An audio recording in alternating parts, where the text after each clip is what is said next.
आप देख रहे हैं सनमार्ग लाइव 7। हमारे कोर कमेटी की आज बैठक हुई और जिसमें हमारे प्रदेश अध्यक्ष, हमारे संगठन प्रभारी भाई दिनेश जी, प्रधान महासचिव जी, पूर्व विधायक शिवजी राय जी, राष्ट्रीय महासचिव जी, युवा अध्यक्ष जी, सभी लोग, राष्ट्रीय महिला अध्यक्ष जी, पटना अध्यक्ष जी, उसमें निर्णय लिए गए भारत के सभी विपक्षी दल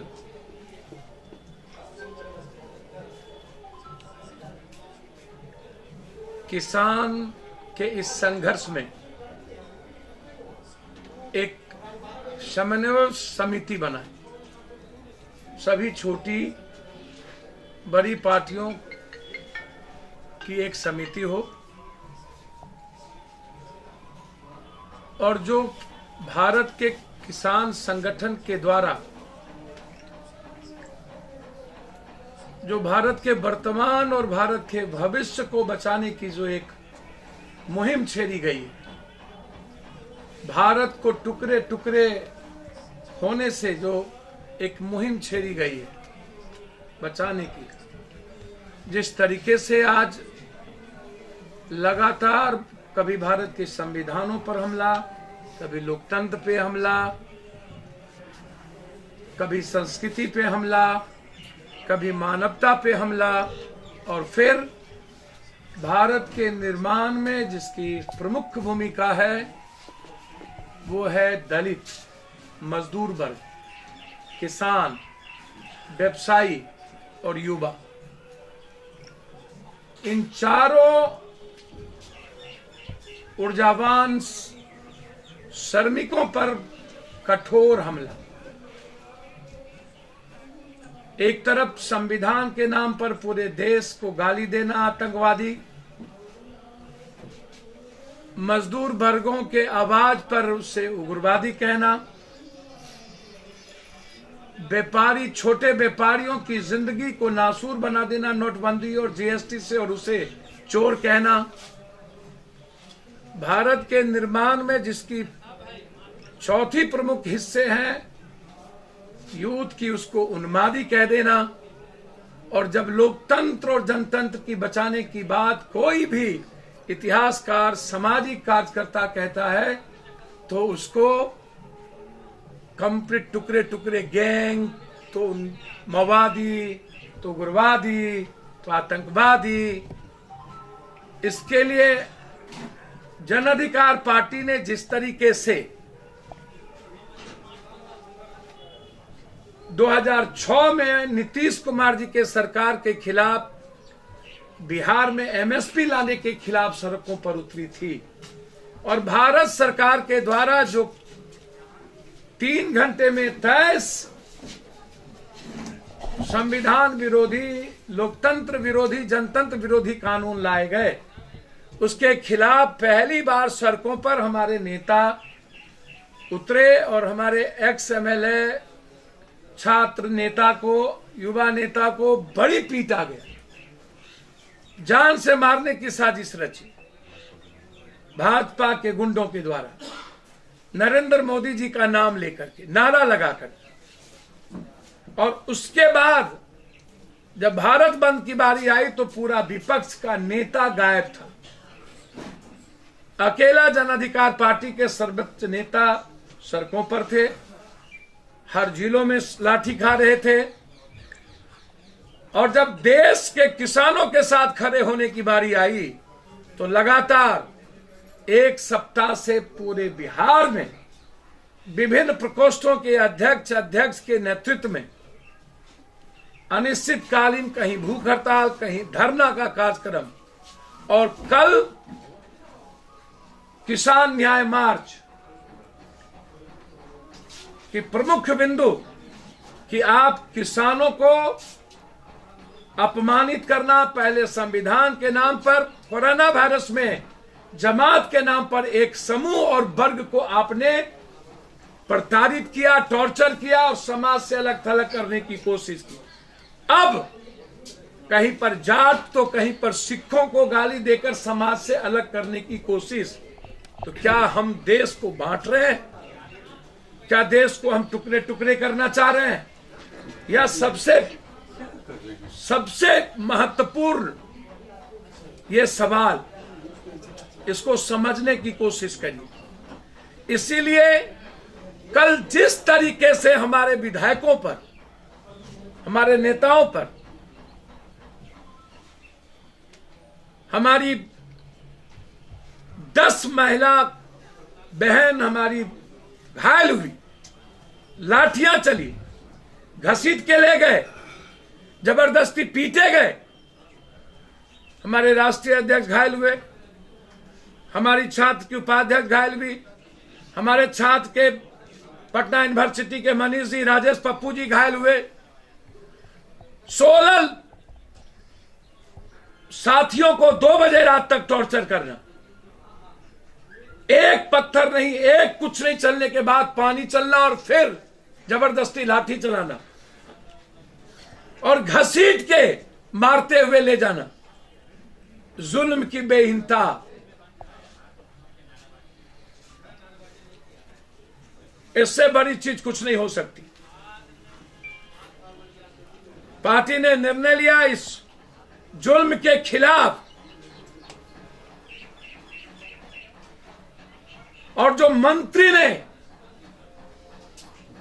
किसानों को दलाल कहा है, इन दोनों मुद्दों के खिलाफ 25 तारीख को सभी जिला मुख्यालय में पुतला दहन किया जाएगा, मंत्री का और बिहार सरकार। एक अविलंब कांग्रेस आई, सीपीआई, सीपीएम, जो राष्ट्रीय पार्टी जितनी है, छोटी पार्टियों के साथ एक समन्वय समिति बनाकर भारत के किसानों को समूह के साथ लड़ने की ताकत दी। अलग अलग रूप में मौसम बरसात विपक्ष ना बने। मेरा आग्रह है कि जिस तरीके से किसान आंदोलन का राजनीतिकरण विपक्ष करना चाहती है, मैं उसके खिलाफ हूं। किसान आंदोलन में कोई राजनीति ना हो, कोई पार्टी का हिस्सा ना हो, कंप्लीट रूप से किसान आंदोलन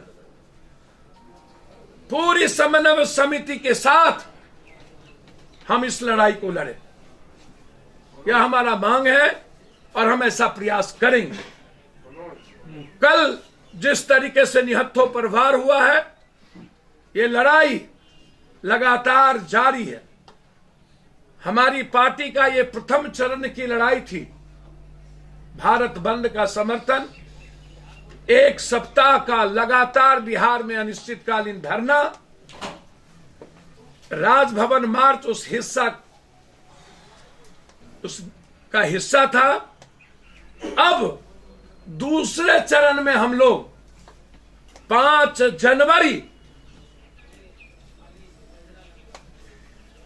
जनवरी को से हम लोग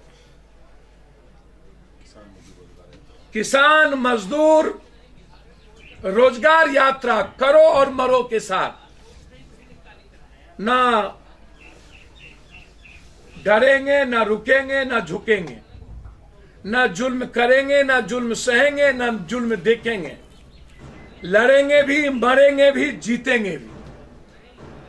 एक एक बिहार के किसानों को आरा के बाबू वीर कुंवर सिंह की क्रांतिकारी धरती से, जहां धान का कटोरा कहा गया है, शाहाबाद, मगध, पटना का ये इलाका, और फिर पश्चिमी चंपारण, पूर्वी चंपारण, 5 तारीख से हम किसानों को बताएंगे कि आपकी 5 रुपये की आलू 50 रुपये में बेची जाती, 2 केजी आपसे गोभी लिया जाता, 20 रुपया में बिहार और 30 रुपया में दिल्ली और 80 रुपया में मुकेश अंबानी के मॉल में बेचा जाता, अदानी के मॉल में बेचा जाता। गेहूं हमसे लेते हो 400 में, 400 किलो में बेचते हो मॉल में। शकरकंद हलवा हमसे लेते हो 5 पैसे में, 10 पैसे में, 1 रुपये में, 100 रुपये में बेचते हो। किसान का कोई राइट आजादी के बाद क्यों नहीं मिली? जब सब बीड़ी से लेके सबको बेचने का राइट है, पान, सिगरेट, कपड़ा, हम खाद खरीदने जाएंगे तो कीमत वो बताएगा, अनाज खरीदने जाएंगे तो कीमत वो बताएगा, और गोभी बेचने जाएंगे तो कीमत वो बताएगा। मेहनत करें हम, लागत लगाएं हम, और कीमत बताए तुम। जब तक किसानों के लागत और किसानों के मेहनत का मूल्य का अधिकार आप नहीं दोगे, सर्वोच्च न्यायालय के जो आदेश हुए हैं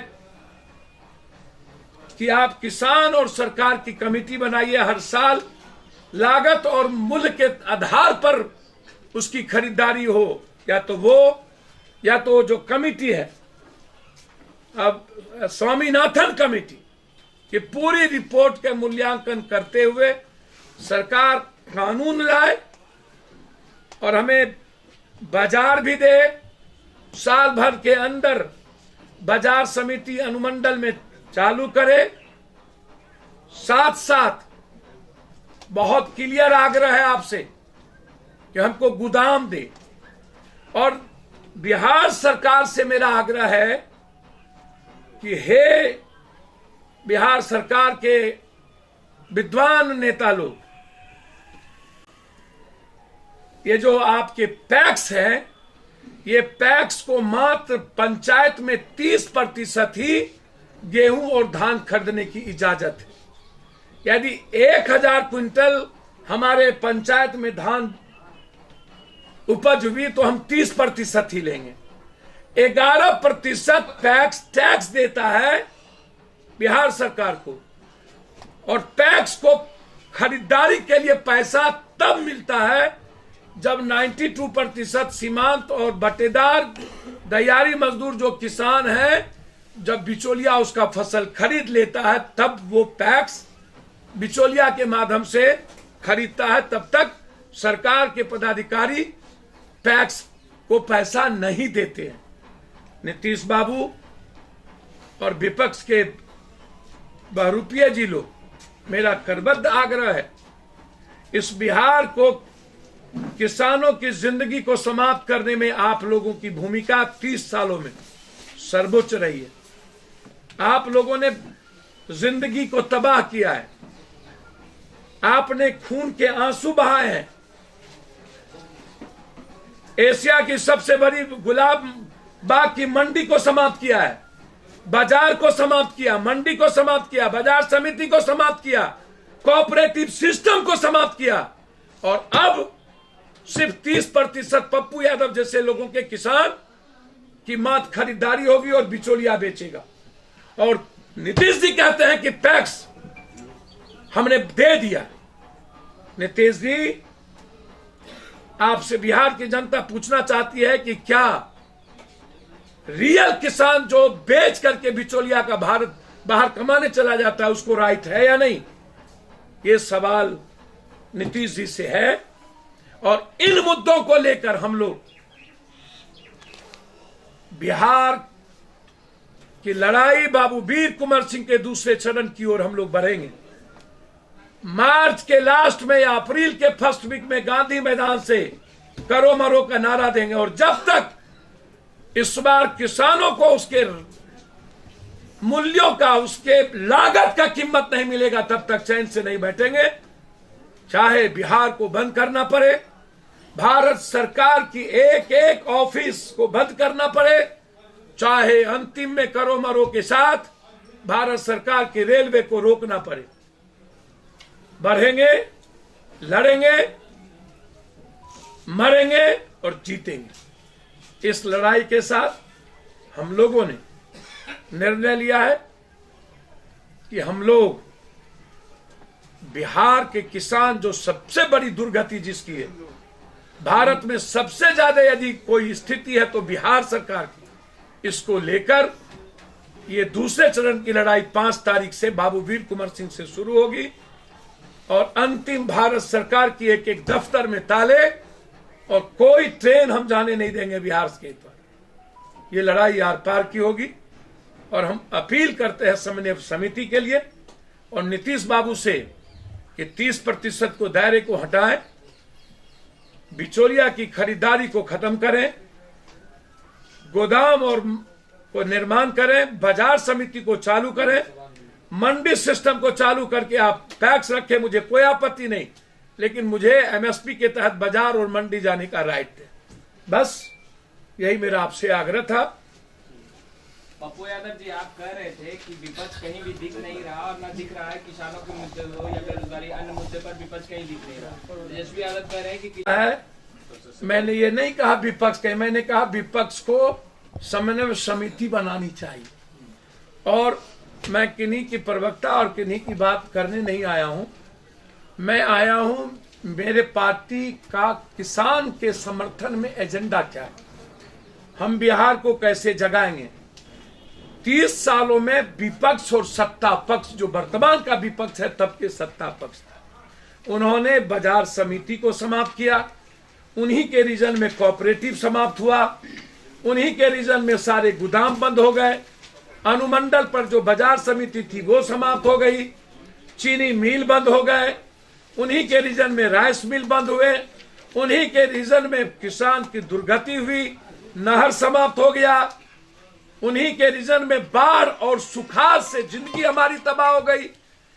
मैं सवाल पूछना चाहता हूं विपक्ष से और सत्ता पक्ष से, 30 सालों में बाढ़ और सुखाड़ क्यों नहीं हुआ? ये लड़ाई है। आप विपक्ष लड़े, मुझे अच्छा है, दुनिया देख रही है कि वो कौन लोग लाठी खा रहे हैं, कौन भाजपा के गुंडे से पीटे गए, कौन भारत के बंद में थे, कौन 2006 के नीतीश बाबू के एमएसपी कानून लाने के खिलाफ सड़क पर थे, कौन दिल्ली के किसानों के समर्थन में पप्पू यादव और पार्टी खड़ी है, कौन किसानों की बात कर रही है। बेमौसम बरसात है ये विपक्ष, कोई मतलब नहीं है इन विपक्ष को। तेजस्वी यादव तो कह रहे हैं कि ज्ञान का अभाव नहीं है, इवेंट्स मैनेजमेंट से और ट्वीट खेलने से दुनिया नहीं चल रही। चलिए।